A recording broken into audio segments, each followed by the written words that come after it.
My fiancée cheated on me with her ex, so I decided to get revenge by sleeping with the girl she hated the most, and now she's begging for forgiveness? Hey Reddit.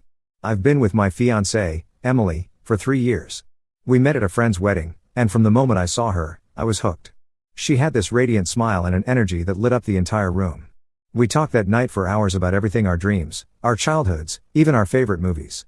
From that night on, we were inseparable. Over time, our relationship grew stronger. We moved in together after a year, got a dog, and started planning a future.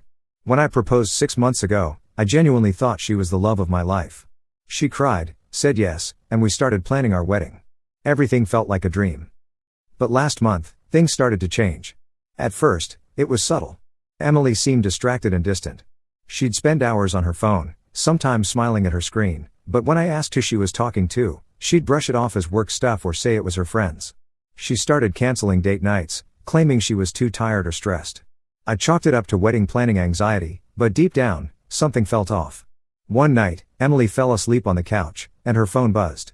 Normally, I wouldn't have checked it, but curiosity got the better of me. The message read, "I can't stop thinking about last night. I miss you." My heart sank. The sender was Jake, her ex-boyfriend. I sat there, staring at the screen, feeling my world crumble. When I woke her up and confronted her, she tried to deny it at first, saying it was a joke or that I was overreacting. But when I pressed her, she finally admitted it. She told me she had been confused, that reconnecting with Jake was a mistake, and that it only happened because she was feeling overwhelmed about the wedding. Her words felt like knives. I couldn't believe the woman I loved, the person I trusted most, could betray me like this. I told her to leave. She packed a bag and went to stay with a friend. For days, I was numb. I couldn't eat or sleep, replaying her confession in my head. That's when the anger set in. I realized I didn't want to just sit around feeling sorry for myself. If she could betray me, why should I be the one left broken? That's when an idea hit me, a petty, vengeful idea, but one that I couldn't shake. Emily had a former best friend, Lisa.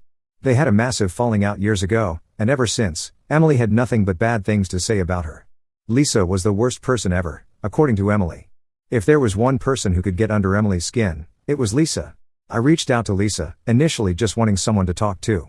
I explained what happened, expecting her to be indifferent or even annoyed. To my surprise, she sympathized. She told me she wasn't surprised, saying she always suspected Emily had a selfish streak. We talked for hours that night, and something about her honesty and bluntness made me feel alive. One thing led to another, and before I knew it, Lisa and I were in bed together. I'd like to say it was all about revenge, but it wasn't. Lisa was funny, compassionate, and shockingly easy to talk to. But yes, part of me wanted Emily to find out. And she did. A mutual friend of ours couldn't resist spilling the beans. Emily showed up at my apartment, furious. She screamed about how I was a monster, how I had ruined everything. I calmly reminded her that she was the one who cheated first. That shut her up quickly. She stormed out, slamming the door behind her. Now, Emily won't stop texting and calling. She says she regrets everything, that she made the biggest mistake of her life, and that she's willing to do anything to fix things. Part of me wonders if I should give her another chance. After all, we were building a life together. But another part of me thinks I should move on, especially since I've started to feel something real with Lisa. I'm torn, and I don't know what to do. Update. It's been about a week since I wrote my original post, and things have gotten even more complicated. Emily has been relentless. She's been texting me nonstop, apologizing, begging to meet in person, and even dropping off handwritten letters at my doorstep. She's enlisted her mom, her sister, and even some of my friends to plead her case. The letters she's written are heartbreaking. She says she was scared, confused, and that reconnecting with Jake was a stupid, impulsive decision. She claims she never stopped loving me and that she's willing to do anything to make it up to me. She's even suggested couples therapy and offered to cut Jake out of her life completely. It's hard not to feel a pang of sympathy when I read her words. I remember the Emily I fell in love with, the one who made me laugh until my stomach hurt and who supported me through my lowest moments. But then I remember her betrayal, the way she lied to my face and sneaked around behind my back. How do you rebuild trust after that? Meanwhile, things with Lisa have taken an unexpected turn. What started as a revenge fling has evolved into something more. We've been spending a lot of time together, and she's been incredibly supportive. She listens to me, makes me laugh, and doesn't judge me for the messy situation I'm in. I find myself looking forward to our time together, and I'm starting to wonder if this could be something real. Of course, Emily found out that Lisa and I are still seeing each other. She's furious, claiming that I'm being petty and immature. She's called me every name in the book and even tried to guilt trip me by saying I'm stooping to her level. The irony is staggering. Right now, I feel like I'm at a crossroads. Do I give Emily another chance and try to salvage our relationship? Or do I cut ties completely and explore what could be with Lisa? Another update. A lot has happened in the past week.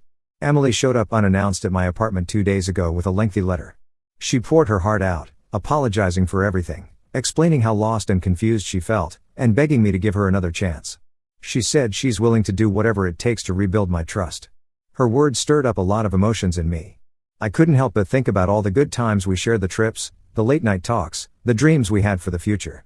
Part of me wonders if I'm being too harsh. After all, everyone makes mistakes, right? But then Lisa reminded me of something important: trust. She asked me point blank, even if you forgive Emily, will you ever truly trust her again? That question has been haunting me. Lisa and I have also grown closer. What started as casual hangouts has turned into something deeper. She's opened up to me about her past, her dreams, and even her side of the fallout with Emily. I won't get into details, but it's clear that Emily wasn't as innocent in their falling out as she made herself out to be. At this point, I feel like I'm leaning toward moving on from Emily. But I don't want to rush into anything with Lisa either. This entire situation has been emotionally draining, and I need time to figure out what I really want. Final update. After weeks of intense reflection, sleepless nights, and countless conversations with people close to me, I've finally made my decision. I'm not going back to Emily. As much as it hurts to let go of the future we had planned together, I know deep down that it's the right choice for me. Trust is the foundation of any meaningful relationship, and once it's broken, rebuilding it is almost impossible. Emily's betrayal wasn't just a fleeting mistake, it was a deliberate choice she made over and over again, knowing full well how much it would hurt me.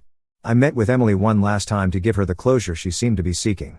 She insisted on meeting in person, saying there were things she needed to say face to face. I agreed, though I had my doubts about how the conversation would go. We met at a quiet park where we used to take long walks together. It felt surreal, sitting there across from her, knowing this was likely the last time we'd ever have a meaningful conversation. Emily started by apologizing again, but this time, it felt different. She wasn't defensive or desperate like before. She admitted that she had been selfish and careless, that she had taken our relationship for granted, and that she deeply regretted everything she had done. She told me she understood why I couldn't trust her anymore and that she would have a hard time forgiving herself if she were in my shoes. Then, she asked me a question that caught me off guard. She asked, "Do you think you'll ever love anyone the way you loved me?" For a moment, I didn't know how to respond. The truth is, I did love Emily with all my heart at one point. She was my best friend, my partner, and the person I thought I'd spend the rest of my life with. But love alone isn't enough to sustain a relationship. Without trust, respect, and loyalty, love becomes a hollow shell of what it's supposed to be. I told her the truth: I don't know. Maybe I will, maybe I won't. But what I do know is that I can't keep holding on to something that's broken. I deserve to be with someone who values me enough to never put me in this position in the first place. She started crying, and it was hard to watch. I've never enjoyed seeing anyone in pain, and despite everything, I still care about her as a person. I told her I forgave her for what she did, not because it made what she did okay, but because holding on to resentment would only hurt me in the long run. I told her I hoped she could learn from this experience and grow into a better person, both for herself and for whoever she ends up with in the future. When we parted ways, I felt an overwhelming sense of relief. For the first time in weeks, I felt like a weight had been lifted off my shoulders. I had finally closed the chapter on our relationship, and while it hurt to say goodbye to what we once had, I knew it was necessary for my own healing and growth. As for Lisa, things have been progressing in a way that feels both natural and unexpected. What started as a revenge fling has turned into something much more meaningful. Lisa and I have been spending a lot of time together, and I've come to appreciate her in ways I never anticipated. She's been my rock through this entire ordeal, supportive, understanding, and patient. We've had some deep conversations about where we stand and what we want moving forward. Lisa has been honest about her own fears and insecurities, especially given how our connection started. She told me she doesn't want to be a rebound or a placeholder, and I respect her for being upfront about that. I assured her that while the timing might not have been ideal, my feelings for her are genuine. We've decided to take things slow, focusing on building a foundation of trust and friendship before diving into anything too serious. For now, we're enjoying each other's company, sharing laughter, and finding joy in the little things. Whether this turns into a long-term relationship or not, I'm grateful for the role Lisa has played in helping me heal and rediscover myself. Emily, on the other hand, hasn't been handling things well. She's been posting cryptic messages on social media, clearly aimed at me. Things like, "Some mistakes cost you everything," and "Losing your soulmate is a pain I wouldn't wish on anyone." Mutual friends have told me she's been struggling to move on, and while I feel for her, I can't let her guilt or sadness dictate my decisions. She made her choices, and now she has to live with the consequences. This experience has been one of the most painful and transformative periods of my life.